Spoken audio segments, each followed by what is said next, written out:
మన ఆధార్ కార్డులో name, date of birth, gender మనం చేంజ్ చేయాలంటే కంపల్సరీగా మనకు లిమిట్ అయితే ఉండాలి. ఒకవేళ లిమిట్ కనుక క్రాస్ అయితే ఆధార్ కార్డులో మనం ఎటువంటి మార్పులు చేర్పులు చేయలేం. ఈరోజు ఈ వీడియోలో మనం మన యొక్క ఆధార్ కార్డులో నేమ్, డేట్ ఆఫ్ బర్త్, జెండర్ని మనం చేంజ్ చేయాలంటే మనకు లిమిట్ అనేది ఉందో లేదో ఎలా చెక్ చేసుకోవాలో స్టెప్ బై స్టెప్ ప్రాసెసింగ్ నేను మీకు ఈ వీడియోలో చూపిస్తాను. ఎవరు కూడా వీడియో స్కిప్ చేయకండి, లాస్ట్లో చూడండి. అంతేకాదు మీరు ఎవరైనా ఫస్ట్ టైం కనుక మనకి యూట్యూబ్ ఛానల్కి వచ్చినట్లయితే మీరైతే కంపల్సరీగా మనకి యూట్యూబ్ ఛానల్ని మీరు సబ్స్క్రైబ్ డైలీ ఫాలో అండి. మీరు గూగుల్లో కావచ్చు, సో మీకు మొజిల్లా ఫైర్ ఫాక్స్లో కావచ్చు, మీరు సెర్చ్ బార్లోకి వచ్చేసి మై ఆధార్ అని చెప్పేసి మీరు టైప్ చేసి సెర్చ్ చేయండి.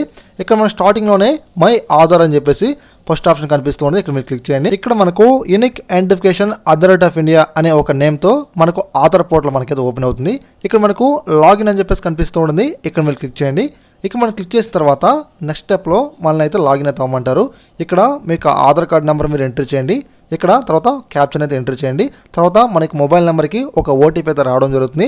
ఆ యొక్క ఓటీపీని మనం ఎంట్రీ చేయడం ద్వారా డైరెక్ట్గా మనం అయితే లాగిన్ అవ్వచ్చు. మనం లాగిన్ అయిన తర్వాత ఇక్కడ మనకు సర్వీసెస్ అని చెప్పేసి మనకు ఒక లిస్ట్ అయితే కనిపిస్తూ ఉంటుంది.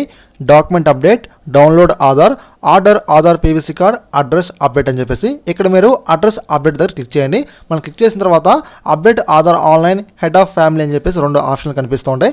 ఇక్కడ మీరేం చేయాలంటే అప్డేట్ ఆధార్ ఆన్లైన్ మీద క్లిక్ చేయాలి. మనం క్లిక్ చేసిన తర్వాత మీరు డౌన్కి వచ్చేయండి. ప్రొసీడ్ టు అప్డేట్ ఆధార్ మీద క్లిక్ చేయండి. క్లిక్ చేసిన తర్వాత ఇక్కడ మనకు లిమిట్ క్రాస్ అయితే చూపిస్తూ ఉంటుంది. Name 1 updates left, date of birth 0 updates left, gender 1 updates left, address no limit అని చెప్పేసి మనకు ఇలా చూపిస్తూ ఉంటుంది. సో దీన్ని బేస్ చేసుకొని మీ యొక్క ఆధార్ కార్డులో name, date of birth, gender మీరైతే చేంజ్ చేసుకోవాల్సి అయితే ఉంటుంది. మీకు name, date of birth, gender అన్నీ కూడా లిమిట్ క్రాస్ అయితే మాత్రం మీరు స్పెషల్ రిక్వెస్ట్ పెట్టి మీ యొక్క డీటెయిల్స్ మీరైతే ఆధార్ కార్డులో చేంజ్ చేసుకోవచ్చు. దీనికి సంబంధించి మనకి యూట్యూబ్ ఛానల్ ఆల్రెడీ ఒక వీడియో కూడా చేయడం జరిగింది. ఓకే ఫ్రెండ్స్, ఈ వీడియో మీకైతే యూస్ఫుల్ అయింది అనుకుంటున్నాను. ఇలాంటి ఎన్నో ఇన్ఫర్మేషన్ వీడియోస్ కోసం మీరైతే కంపల్సరీగా మనకి యూట్యూబ్ ఛానల్ని subscribe daily follow. Thanks for watching.